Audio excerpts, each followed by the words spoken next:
nombreux à reprendre, on le constate depuis quelques années, c'est formidable. Demain, un souffleur de verre à Biot dans les Alpes-Maritimes. Autre série cette semaine, comme la semaine dernière, un grand bol d'air pour vous faire sortir, nous aussi, et oublier le confinement. Cette fois, dans l'un de nos 56 parcs naturels régionaux, c'est le parc du Haut-Languedoc, entre l'Hérault et le Tarn. La nature et les villages y sont magnifiques. Première étape à Haut-Largue, l'un des plus beaux villages de France, où nous emmènent Aurélie RL et Lucas Garcia. Au pied du massif du Caroux, accroché sur son piton rocheux, Haut-Largue, avec ses maisons en pierre, a le charme des petits villages médiévaux et mérite son titre de plus beau village de France. En se promenant dans les ruelles, on est attiré par l'odeur du pain chaud. Tous les habitants vous le diront, la boulangerie vaut le détour. Ah oui, c'est du pain qui a du goût, qui est croustillant, la mie est souple et la croûte, on la sent quoi. Et ici, à la campagne, on ne plaisante pas avec la qualité du pain.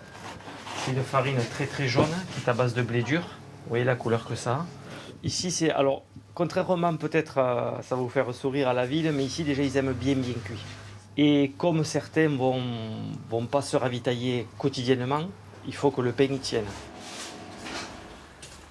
Depuis sa construction au Moyen-Âge, ce village avait vocation à développer le commerce.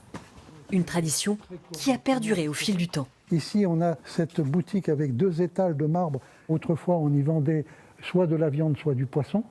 Ensuite, on a par ici des devantures de commerce qui sont restées quasiment telles quelles depuis le 19e siècle. Au XIIe siècle, Haut-Largue a été fondé au croisement de 2 routes commerciales.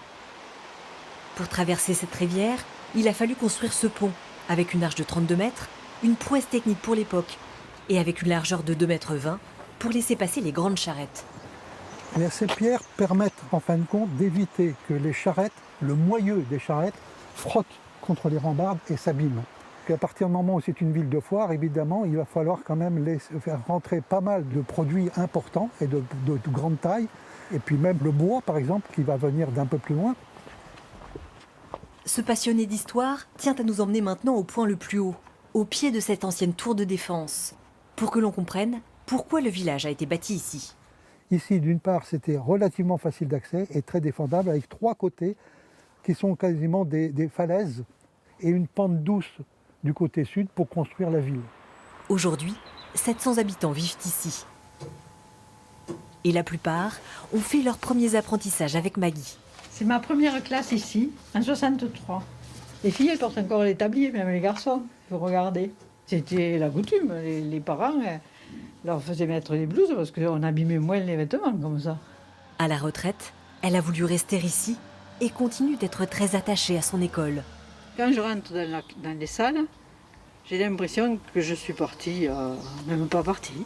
Que ça a été tellement ma vie pendant 30 ans. Aujourd'hui, un de ses passe-temps favoris à cette saison, la confection de pâtes de coin. C'est ma réserve, c'est les premières que j'ai fait. En général, à Noël, après, on distribue aux petits-neveux, voilà les pots de gelée de coin. Et lorsque le temps s'y prête, les habitants n'ont qu'à sortir de chez eux pour arriver sur cette voie verte. Sur cette ancienne ligne de chemin de fer de 70 km, ils profitent d'une balade en pleine nature et des belles couleurs de l'automne.